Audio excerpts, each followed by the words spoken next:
I've never put much thought into the discussion of whether video games can be considered art. However, after playing through the Heart Machine developed Solar Ash, I'm undoubtedly inclined to view select experiences such as this as artistic. Admittedly, the title is incredibly brief, but it manages to instill its few hours of playtime with mesmerizing scenery, addictive movement, and thought-provoking story beats.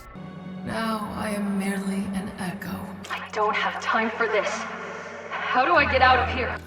Throughout this title, players control Rei, a Void Runner aiming to save her homeworld due to cataclysmic, world-destroying anomalies. Unfortunately, the world's government proved too inept to put aside their differences and concoct meaningful countermeasures, leading to the Void Runners taking matters into their own hands. This group aims to locate and activate the Starseed, which can supposedly prevent further oncoming destruction. Main story events and optional audio logs found around the world enhance the delivered quality of the general premise being detailed. Many perspectives of different individuals are provided thanks to these varying anecdotal avenues, so there's an impressive degree of information to ponder on if one is intrigued by the story. Personally, this science fiction outline was not overwhelming in its technical jargon, leading to personable characterization moments that drove home the untimely terror of the Void Runner's plight. Further, the voice acting is splendid, with genuine emotion from characters like Rei. Her innate inquisitiveness morphs well with her desperation to solve this dilemma. However, I sometimes found some plot elements to be too densely given at points. For instance, one of the more reliable NPCs, Sid, is a well of knowledge but is essentially an information depository that can grow monotonous to listen to for extended periods of time. I would have preferred the story to be better distributed, especially given the world's alarming context, yet that's merely a minor critique and an otherwise enthralling narrative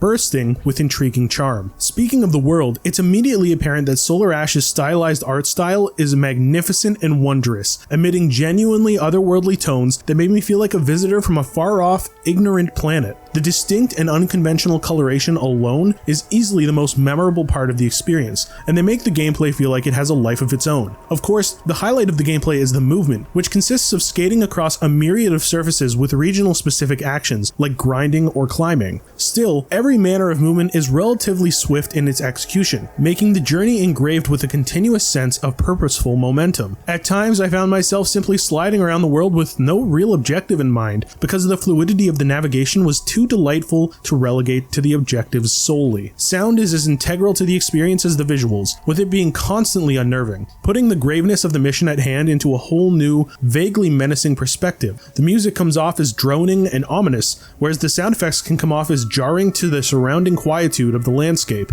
These factors serve to amplify the generally unsettling nature of the world. A few collectibles like the aforementioned audio logs can be found to make exploration more meaningful, alongside red orbs that act as a currency of sorts. When speaking to Sid, players can strengthen Rei with more shield cells, essentially extra hits. Additionally, suits with altering benefits can be equipped. Combat in Solar Ash is simple, boringly so. There is a slash Rei can perform, boasting considerable range, and utilizing that in tandem with avoidance of the enemy's telegraphed attacks makes managing mob threats a cakewalk. Still, I was occasionally struck by enemies not in the camera's field of view, leading to unnecessary damage. This wasn't a common occurrence, only happening a few times, but it happened enough to frustrate me. While they're simple to achieve victory against, their gargantuan scale and scope make for memorable encounters. Failing an input does lead to retrying the entirety of the fight again, but the battles are not exactly challenging enough for that punishment to be chilling. Still, they manage to coalesce movement and scale in a way that's breathtaking, even with a slightly problematic camera. Solar Ash is a delightful experience boasting a continually engaging gameplay loop coupled with enticing sound design and narrative beats, even with its oddly paced story, problematic camera, and occasionally dull boss battle implementation. It's a joyous, memorable game that any intrigued party should dive into. Moreover, its digestible gameplay length and ambitious voice quality go a long way into making this a standout title of the year. Noisy Pixel is giving Solar Ash an 8.5 out of 10. Thanks for watching. Please read the full review at noisypixel.net. Noisy Pixel is run by a group of gamers who work hard to deliver news, reviews, previews, and more. Please subscribe to keep up with all our future content.